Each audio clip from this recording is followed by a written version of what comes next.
Glamour, strass, extravagance, paillettes. Installez-vous bien mes followers parce que le Golden Globe 2026 a été très prometteur. Hi mes followers, j'espère que vous allez bien, moi ça va super bien. Alors pour ceux qui ne le savent pas, ce week-end dernier, il y a eu le Golden Globe 2026 aux États-Unis et tellement que le tapis rouge était incroyable, j'ai dû sortir ma veste en fait parce que j'ai adoré. Alors on commence direct avec Teyana Taylor qui était habillée en Schiaparelli haute couture, une vraie tenue, une muse mes followers.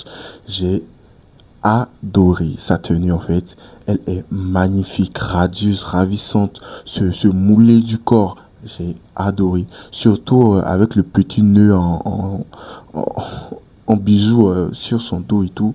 J'ai adoré.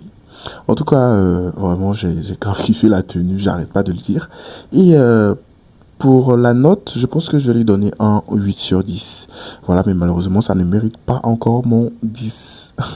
Ensuite, Jennifer Lopez. Jennifer Lopez en Jean-Louis Scherer. Alors, Jennifer Lopez, vous êtes sans plus savoir que c'est l'une des meilleures quand il s'agit de faire un comeback à Hollywood.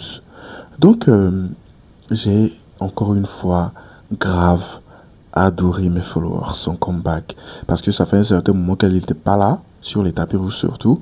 Cette tenue sirène, robe sirène, pardon, avec ces broderies là, le sort de transparence, ce moulé du corps, le fait que ce soit, on ait l'impression que c'est collé au corps, j'adore. Je suis hyper fan. Mais par contre, son make-up, je sais pas. Peut-être c'est dû au fait que voilà, c'est la DA qu'elle voulait pour ce soir. Mais j'adore de chez, j'adore en fait. Ariana Grande en Vivienne Westwood. Oh my god mes followers, qu'est-ce que j'aimerais vous dire enfin. Parce qu'il y a une semaine, je vous disais ici qu'on en avait marre de l'era Glinda. Et aujourd'hui, voilà la confirmation. Elle nous a écouté, elle a écouté la voix du peuple. Enfin, ici se marque l'era, la fin de l'era Glinda en fait. Et je suis hyper fan. Je suis hyper fan en fait. J'adore pas forcément la tenue parce que c'est pas trop ma DA, surtout la matière du tissu et l'effet qu'il y a derrière. Et puis Ariana Grande a perdu énormément de poids. Mis à part ça, c'est quelqu'un qui n'est pas trop imposante corporellement parlant. Voilà, donc ça fait que les robes avec énormément de volume la fait perdre un peu. Mis à part ça, j'adore et je vais lui donner un 7 sur 10. Emma Stone en Louis Vuitton. En vrai, Emma Stone, je sais pas ce qu'on lui a fait de mal, je sais pas ce qu'on lui a dit avant qu'elle vienne ici. Je sais pas si Louis Vuitton avait un don contre elle, pardon. Mais c'est horrible, c'est méchant, c'est atroce. Limite, ça me donne de la migraine en fait. Parce que comment quelqu'un tu peux t'habiller comme ça en fait?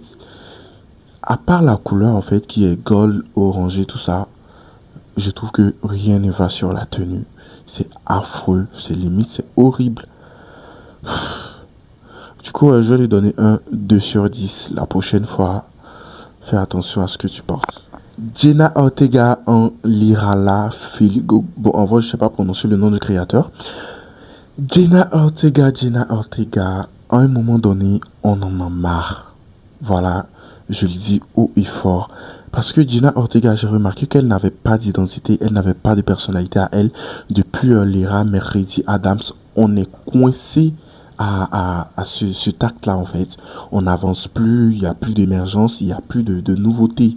On veut voir en fait de quoi tu es capable, on veut connaître ta personnalité, on veut savoir qu'est-ce que tu peux nous proposer vraiment. Alors là, je suis pas trop fan. Du coup, je vais lui donner pareil un 2 sur 10 et j'aime pas aussi la tenue, voilà. J'aime pas la tenue, c'est pas beau. Voilà, j'en ai marre et tout. Un 2, ça va. Olandria Carten en Christian Cyrano, mes followers. Olandria Carten, je la connaissais pas, mais elle m'a ébloui. Sa tenue est spectaculaire, magnifique, élégante. Certes, c'est la même coupe sirène que Jennifer Lopez, c'est quelque chose qu'on a l'habitude de voir, tout ça. Mais c'est spectaculaire, la couleur, la matière, l'effet du plié, la couture, tout ça est incroyable, c'est extraordinaire, j'adore. Et l'aura qu'elle dégage, l'effet en fait quand tu la vois en fait, cette Hollandria là. Et j'avoue que je suis hyper fan, donc je vais lui donner un 8 sur 10. Selena Gomez in Chanel. Alors, Selena Gomez, vous l'aurez remarqué, à chaque Golden Globe, à chaque tapis rouge, elle nous sort la grande dame, la ravissante dame qu'elle est. Et je ne fais que adorer mes followers parce que il y a cette certaine authenticité, ce truc classe, glamour qu'on adore mes followers. Ce n'est pas du clean girl, mais je sais pas, cette ira de Kris Jenner là un peu, et j'adore. Concernant sa tenue, c'est assez simple aujourd'hui, mais ça reste dans le thème en fait. Donc je vais lui donner un joli 6 sur 10. Miley Cyrus en Saint-Laurent. Alors là, Miley Cyrus, c'est la rockstar qu'elle pense être. Elle a mis le feu en fait sur le tapis rouge. J'ai encore une fois adoré. En fait, ce Golden Globe là, ça marque le début en fait d'une palmarès de tapis rouge en fait, mes followers. Ça se dit un palmarès ou une palmarès, mais peu importe, un palmarès de tapis rouge, mes followers. Oh my God, elle était époustouflante. En fait, l'aura, l'énergie qu'elle dégageait, j'ai adoré. Juste que j'aime pas trop le truc de tronf, d'elle, au niveau des épaules et tout. Ça me plaît pas trop. Mis à part ça, mes followers, je vais lui donner un joli 7 sur 10. Normalement, mes followers, je devais m'arrêter là, mais je ne pouvais pas que sans parler de Jess Buckley en Dior, mes followers. C'est immonde. C'est affreux. C'est méchant limite.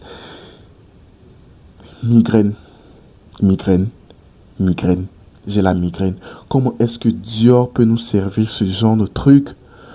Oh my goodness. Mais bon, je l'en veux pas. Mis à part ça, j'aime bien les broderies là-dessus sur la tenue et la couleur bleue. Voilà, mis à part ça, surtout la forme. Oh my God. Migraine, migraine, migraine. J'aime pas du tout la forme de la tenue. C'est affreux, c'est asymétrique, c'est méchant, c'est mal cousu, c'est mal proportionné. C'est vilain en fait, en vrai, mes followers. J'aime pas du tout. Du coup, je vais lui donner un magnifique 2 qu'elle a bien mérité en fait. Parce que ça, c'est affreux. Et enfin, mes followers, Charlie XCX en Saint-Laurent. Charlie XCX, j'avoue que c'est quelqu'un que j'aime bien, j'apprécie assez énormément, j'avoue. Mais le nœud sur sa tenue et l'effet que rend les plumes là, le fait mouillé comme ça, oh my God, j'aime pas assez en fait. C'est beau, oui j'avoue c'est beau. Il y a cet effet de sobre, de soft, magnifique, élégante. Mais j'aime pas du tout l'effet mouillé des plumes et ce nœud là. Ça fait trop bon marché. J'aime pas quand ça fait bon marché. Oh my God. Du coup, je pense que je vais lui donner un magnifique 3 sur 10 en fait mes followers. Et voilà mes followers, c'était mon classement, mes notes pour les tenues des Golden Globes 2026 et on se dit à très très bientôt parce que c'est bientôt la Fashion Week. Cette Fashion Week on va clôturer avec le défilé Jacques Mus. Je vous dis à très bientôt parce que les critiques ne font que commencer. Sur ce, je vous dis bye to bye. Espérons que je porte la veste encore une fois. Hein.